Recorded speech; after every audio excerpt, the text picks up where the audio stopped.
Hi guys, this is Christine. It's August 11, 2014 in the evening. This is about Lively's video that she posted today about the candle mass and Rosh Hashanah, the cleansing and the purging, about the woman, because the birth of the man-child was unclean. And the woman, she has to get her body cleaned out for the 7 days, and so she can be back in the presence of her groom. That spiritual baby, the man-child, which is also our offering, our book, which is also our life, and obviously the spiritual child, it's what we've offered up. What came to me is the reason the book, and well, maybe the book isn't unclean. I mean, it comes out, with the blood on it, because the baby, when it's born, it has blood on it. But the reason it's unclean is because it still has the sin mixed in with it. The baby is spirit, but it has the blood on it, and the mother is now purging the blood from the body as well. It's the uncleanness, it's any sin that might have been in the book. It's getting purged out and cleansed now. I think this might also be the editing part, where the Lord does the abridging of the book. He cuts it shorter. He's probably cutting out the mistakes and the goof-ups and the sins we've done. He's only going to keep the good part. So he's cleaning the bad part. And that's what came to me with this purging that the woman has to go through, and the cleansing of the spiritual baby, like to get the blood off of it. And the blood is obviously the sin in the flesh. So that's what came to me. Okay, thanks. I think it's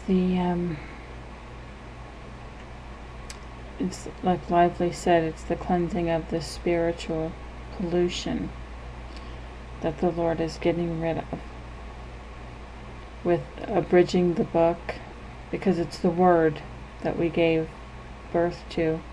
The spiritual child is the word made flesh, or made spirit.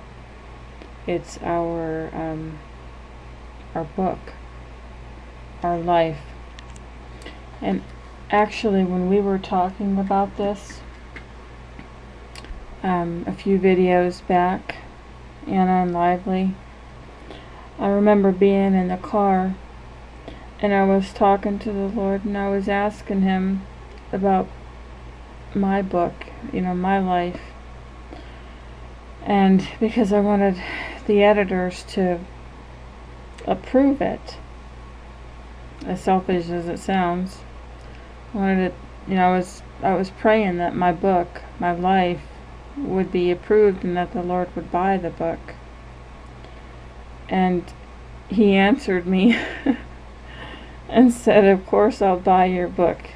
He said, "I'm the one who wrote it." Which, if you think about it, guys, He wrote everybody's book. He's been leading your life from the time you were born, even before, from Jeremiah, even before you were in the womb. He knit you together, and He knew you. He's been leading your life from the beginning. So, of course, He's going to buy your book, because He wrote it. He wrote your life.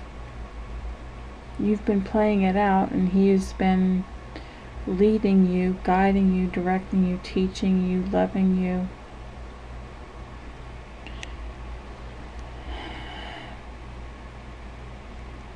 This tunnel that Lively's talking about, the bottom of the mansion, It leads to a secluded area. I know what she's talking about. I've seen it in a dream. I've seen myself walking down that tunnel. I did not know what it was, because this was a while back, before any of this stuff came out. And me thinking the worst, I was hoping that it wasn't something where I was lost. But I never really knew what it was. And then, but the image of it, of the dream, has stayed with me. And now when I was just listening to Lively explain it, I was listening closely because it was coming back to me, my dream. So what she's saying is true.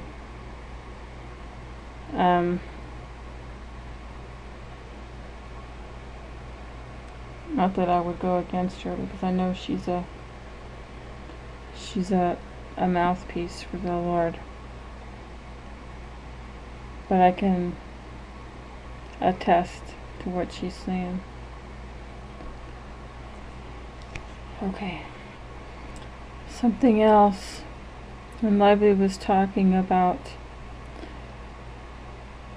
providing, when she was talking about the rest, and not the rest where you're taking a break, but the rest meaning the rest of the story, and that the job is to either provide the people with peace or sleep.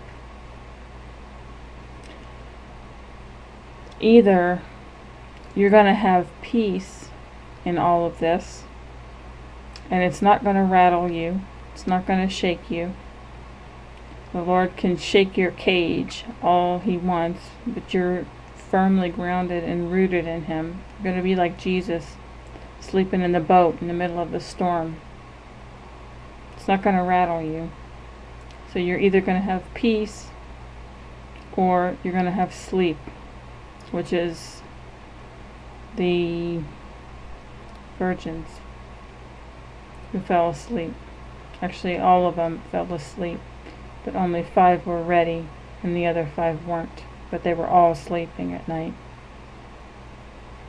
So if you get put to sleep, it means you're not awake, you're not aware. So it's one or the other. You either have peace or you get put to sleep, is what came to me.